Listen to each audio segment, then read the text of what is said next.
Robocop, an epic film with some of the most glorious violence ever put to celluloid, would surely deserve a game that was equally excellent. The arcade beckoned first, but then the conversions to home computers started. Who knew what was to happen when the specky version was released? Rave reviews all round, the game stayed in the specky charts for literally years along with an absolutely brilliant soundtrack. Also, the speech, which was so good it was a feature in itself. Also, you get to shoot a lot of people, good times. When I first played Robocop all those years ago after waiting a few minutes for it to load, whilst I was still asking myself, did my specky just say Robocop? I was hit by that tune. We all know it, that tune that when you first hear it, makes your jaw drop. And the second time, and third time. You get my drift. The first few opening bars, class, and then the drums kick in. It's at this point that it's probably best not to stand up, unless you want to cause yourself embarrassment. Ahem, it has to be listened to all the way through, what a waste otherwise. Just one of those tunes of epic proportions that really did set it apart from the others. You all probably know what I'm talking about, so apologies if this part is boring you. But how could it? That tune. Anywho, with regards to the game itself, after hearing more sampled speech of the Prime Directive's drools again, you're thrown head first into the action. No time to dilly-dally, by the time some more excellent music starts, I'll stop now. You have three hoodlums waiting to unload their pistols into you. Little tykes, eh? Of course this is met by your retaliation by laying as many bullets into them as you can, take that, but you also have to keep an eye on them as you will run out if you get too trigger happy. More bullets can be collected as you go, but if you do run out, Mr. Murphy gets punchy until you find some more. The game plays like the arcade version as opposed to running like the film, so don't expect a police car chase with a body getting thrown onto the bonnet or Murphy getting blown to smithereens, shame. It's a left-to-right shooter with a few extras thrown in, including the scene where there's a lady to be rescued, though don't try what I did, trying to shoot through her skirt ultimately kills her. Damn it. I guess some girls really are attached to their clothes. Animation is pretty slick and there is something satisfying about people falling out of windows after you've shot them. I'm talking about the game, of course, after which they seem to disintegrate into floor. I guess it helps with the cleanup afterwards. There are enemies aplenty in each of the main levels and also an array of weaponry. You start with your simple one bullet at a time shooter, but you can also pick up a three-way bullets that kill with one shot, and if you make it far enough into the game, you can get your hands on the Cobra assault cannon, state of the art, bang bang. Aside from all the shooting, there are a few other not-so-shooty missions. One being the identity matchup, where you input the face of one Emil Antonovsky into the computer and then try to match it up to the police records. Though, I've just told you his name, so no point in looking now.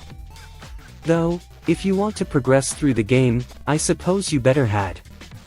This is one which can be pretty tricky, as it's not case of just picking the face that matches, you have scroll through a whole library of eyes, chins, hairlines, noses and ears to get the face to match bang on. Some facial features can look oh so similar, but it's that one tiny little line out of place that will get you. Grr. That the movie was one huge, groundbreaking and inimitable hit is well known, as is the controversy surrounding most aspects of it. But that's exactly why it's both immortal and timeless these days. Robocop has got everything. It perfectly fused extremely violent and gritty action with social commentary and the blurred, mental line between man and machine. So why should the video game adaptation be worse within the boundaries of the media? Granted, the game doesn't have such juicy on-screen violence that it needed to be censored, but the production was quite an unusual one.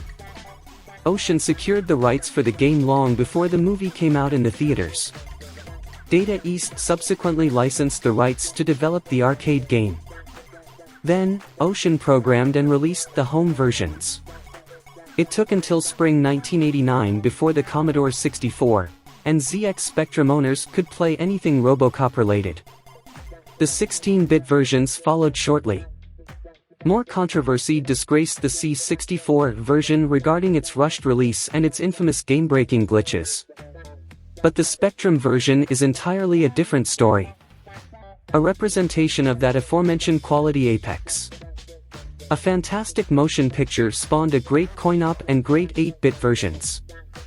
Even if the home versions remind of the arcade one, they play quite differently and at a very different pace.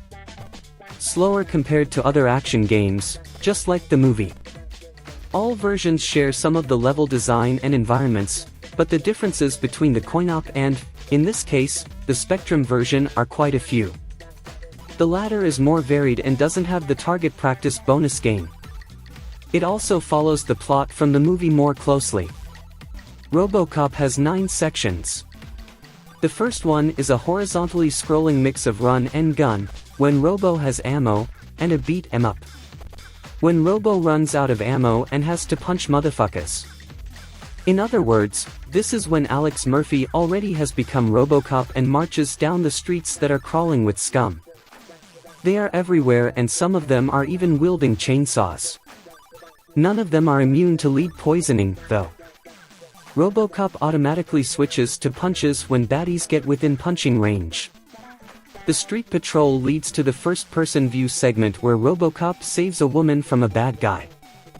Too bad the programmers didn't make it possible to shoot him in the cock. You can actually kill the hostage before killing the bad guy, but that's not serving the public trust, protecting the innocent, or upholding the law. Section 3 is more street patrol, and this is where numerous bikers hit and run. One of them is that lunatic from Clarence Boddicker's gang whose picture Robocop transfers to the police computer in order to identity him. So the fourth section is a puzzle game where you see the bad guy's face and need to piece together an identical one from various eyes, noses, ears, etc. Which leads to the attacks in the drug factory. This section has 5 floors and stairs that Robo has to climb.